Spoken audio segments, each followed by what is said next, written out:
Reading, where you come on vacation and leave on probation. So Reading used to be called Poverty Flats because gold miners couldn't find anything there. Talk about truth in advertising. Most places try to make themselves sound better, you know, Pleasant Valley when it's a swamp, Sunny Acres when it rains 300 days a year.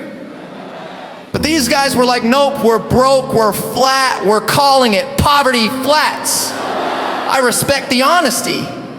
Though as a rattlesnake, I would have gone with Disappointment Gulch. Has a nice ring to it and accurately describes what happens when people meet me on hiking trails.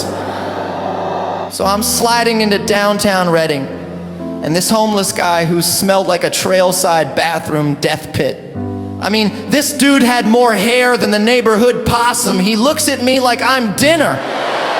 I'm thinking, buddy, you gotta be one tough, stinky hombre to be eyeing up a venomous snake as your next meal. I gave him my death rattle and he just licked his lips. That's when I knew I wasn't in the wilderness anymore. I was in a place where even the humans are more dangerous than me. I slithered away thinking, man, maybe I should stick to the suburbs where the biggest threat is a soccer mom with a garden hoe. You think 100 degrees is hot? I'm literally cold-blooded. Every morning I have to sunbathe on the 5 just to get my metabolism going. I can't even rattle properly.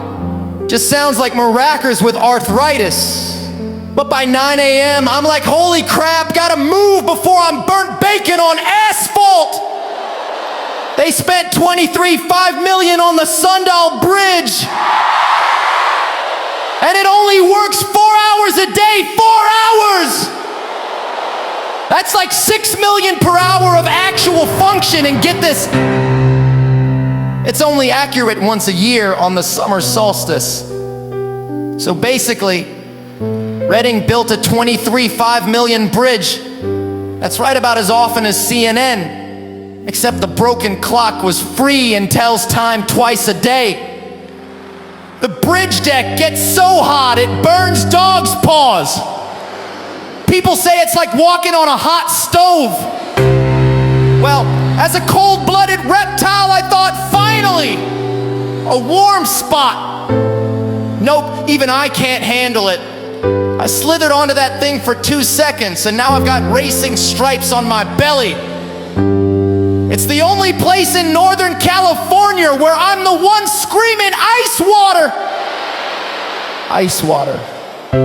Everyone up here is either health obsessed or completely wasted. You got your, I only eat organic, free range, locally sourced crowd right next to someone meth out looking for their next fentanyl fix.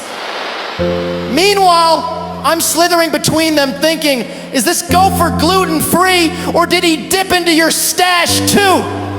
Because I'm about to unhinge my jaw and find out.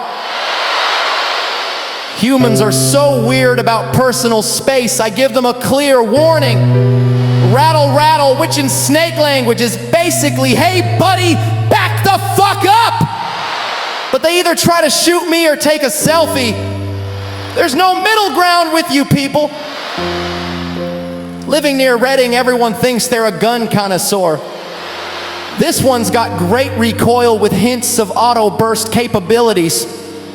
Buddy, I taste the world by flicking my tongue in the air. Everything just tastes like dust and fear to me anyway. So I'm thinking, maybe I should slither my ass out to the suburbs. The brochure says these places offer dramatic rural living just minutes from Reading, Shingletown, Whitmore, Oak Run, Round Mountain, French Gulch, Lakehead by the lake. 30 to 40 minutes from town, it can't be much worse, right? Wrong? I get to Shingletown and realize why it's called Shingletown. Because that's what everyone's missing from their roofs. French Gulch sounds fancy until you find out the only French thing there is the fries at the gas station. And don't get me started on Round Mountain, it's not even round. I've been slithering in circles for weeks looking for the curve, at least back in Poverty Flats. The name was honest.